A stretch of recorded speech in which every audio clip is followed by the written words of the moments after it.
En nombre del Padre, y del Hijo, y del Espíritu Santo. Te adoramos, oh Cristo, y te bendecimos. Quedaría incompleta la consideración acerca de las mujeres en la pasión del Señor si no nos detuviésemos en contemplar a aquellas mujeres que camino del Calvario lloran ante el justo injustamente condenado a muerte.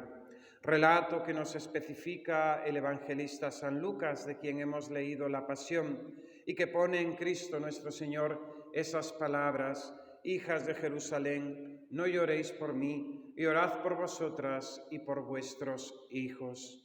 Nos cuenta la tradición rabínica que en Jerusalén existía un grupo de mujeres piadosas que asistían en el camino a la crucifixión a aquellos que eran condenados a muerte, ofreciéndole esa bebida de vino vinagre con mirra para endulzar, para aliviar, para minorar los dolores. Mujeres piadosas que ha habido en todos los tiempos, siempre, porque en el carácter de la mujer va unida la compasión, la misericordia, esa solidaridad hacia aquel que está en una situación de dolor, de sufrimiento. Estación octava del Vía Crucis que estamos acostumbrados a meditar. Jesús consuela a las mujeres de Jerusalén. Se olvida de su propio dolor para consolar a aquellas que están desconsoladas. Se olvida de sí mismo para llenar de gozo, de consuelo, de paz el corazón turbado, como tantas veces experimentamos nosotros en nuestra propia vida y en nuestra cotidianidad, cumpliéndose así aquellas palabras de Cristo en el Evangelio, palabras que brotan de su corazón: venid a mí todos los que estáis cansados y agobiados, y yo os aliviaré. Jesús anuncia a aquellas mujeres una vez más la destrucción de Jerusalén. 5 veces, desde el Domingo de Ramos hasta el Martes Santo, nuestro Señor Jesucristo por 4 veces referirá, anunciará esa dureza de corazón, ese pecado del pueblo de Israel y finalmente este deicidio y, como consecuencia, la destrucción material de la ciudad santa de Jerusalén.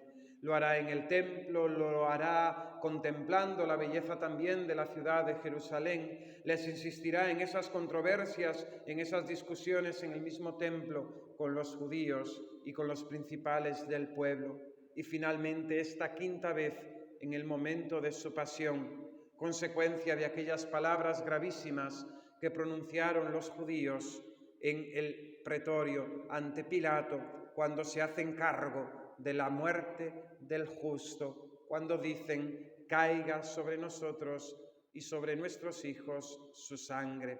Destrucción de Jerusalén que será terrible y que marcará también esa expulsión de los mismos judíos de la Tierra Santa. Maldición divina sobre ese pueblo que hasta día de hoy anda errante por el mundo y tristemente con su misma obcecación, con ese velo que dice el apóstol San Pablo todavía en sus ojos para no reconocer a Cristo Mesías. Ese pueblo judío muy relacionado tristemente con la masonería internacional, ese pueblo judío que ha convertido el culto a Dios en idolatría de su propia raza y en la idolatría al mismo dinero y al poder. Jesús se compadece de aquellas mujeres porque seguramente ellas presenciarán en su propia carne y en la de sus hijos las terribles consecuencias del pecado de Israel. El Señor se compadece de ellas y les ofrece el consuelo. Y aprendemos de esta meditación, aprendemos de la consideración de este misterio, de este paso en la pasión de nuestro Señor Jesucristo, también a esas mujeres que han de llorar también por sus propios hijos. En algún piadoso Vía Crucis aplica esa palabra hijos a los propios pecados, pues lo que es nuestro propiamente son nuestros propios pecados. Aquello de Santa Teresa, que soy yo la nada y el pecado, la nada que es nada y el pecado es lo único que es propiamente mío. Nuestros hijos son nuestros propios pecados y hemos de llorar por ellos, hemos de derramar lágrimas de contrición, como el Pedro que hemos visto en el Evangelio, en la Pasión hoy, que ante el canto del gallo recordó las palabras del Señor y sollozando, llorando, lloró su traición, lloró su negación del Mesías. Esas lágrimas de contrición que son lágrimas salvadoras. Todos hemos experimentado alguna vez ese llanto que en definitiva brota, ¿no?, de un corazón angustiado, pero que al mismo tiempo es llanto liberador. Es fruto del amor de Dios, es fruto de la gracia de la contrición, es fruto también y efecto de la misma conversión a Dios nuestro Señor. Y oremos nuestros pecados, como Jesús invita a aquellas mujeres de Jerusalén a llorar. Y oremos nuestros pecados ahora que el Señor nos da tiempo para arrepentirnos, pues ahora es tiempo favorable, ahora es tiempo de salvación. Podemos aplicar también esas palabras de Cristo nuestro Señor a la responsabilidad que los padres de familia reciben en la educación de sus hijos. Y lógicamente han de llorar aquellos padres que por un exceso de amor posesivo o por el contrario un defecto en el cuidado y atención a sus hijos, tienen a sus hijos hoy por malos caminos, errantes de un lado para otro, en peligros y en tentaciones, empecatados. Esas madres lloran como lloraba Santa Mónica al ver a su Agustín, pues mendigando en esas escuelas de filosofía, más bien de gnosis, buscando la verdad y rechazando la fe cristiana. Esas lágrimas de Santa Mónica, de las que dirá San Ambrosio, un hijo de tantas lágrimas no puede perderse. Pero pecado, responsabilidad de aquellos padres que han descuidado la gran atención que Dios les encomendó al darle a sus hijos, primeramente para que fuesen santos, primeramente para que habitasen los cielos, primeramente para que viviesen según la voluntad de Dios.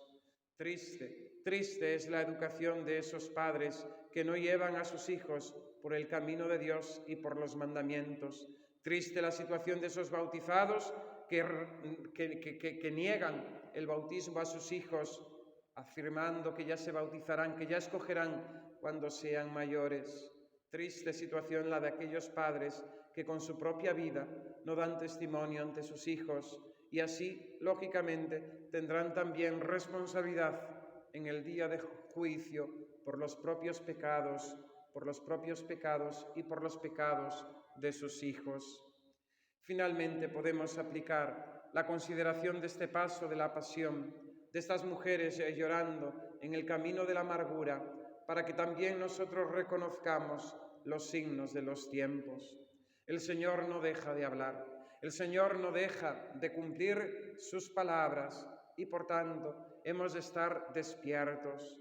Como el mismo Jesús dirá en el Evangelio a los judíos, cuando veis que las yemas de la higuera salen, sabéis que el verano está cerca. Nosotros vivimos en tiempos malos, tiempos difíciles, tiempos de apostasía, tiempos rebeldes contra Dios nuestro Señor. Y esto no quedará sin castigo. Hemos de despertar nuestra mirada, hemos de avivar nuestra inteligencia para comprender los signos de los tiempos y lo que nos rodea. Y hemos de avisparnos para que ese día no nos sorprenda, sino que bien dispuestos, en gracia y como amigos de Dios, vivamos cada día de nuestra vida. Y entonces nada habremos de temer. Los santos padres, los papas del último siglo han avisado, han anunciado. Si nos alejamos de Dios, si nos alejamos del Evangelio, si no cumplimos la doctrina social, lógicamente la desgracia vendrá sobre nosotros. El siglo pasado fue ejemplo de ello. Las dos guerras mundiales nos recuerdan lo que el hombre, ensoberbecido en sí mismo, puede llegar a hacer, convirtiéndose, como dice aquel filósofo, en lobo para el mismo hombre. Pero no hemos mejorado. Después de 60, de 80 años, no somos mejores que nuestros antepasados. Y vemos también cómo en nuestros días los poderosos de la tierra, sin tener en cuenta a los más pequeños, juegan con el dinero, juegan con los bienes materiales que el Señor nos ha dado en la naturaleza, juegan también con armas y con amenazas unos a otros.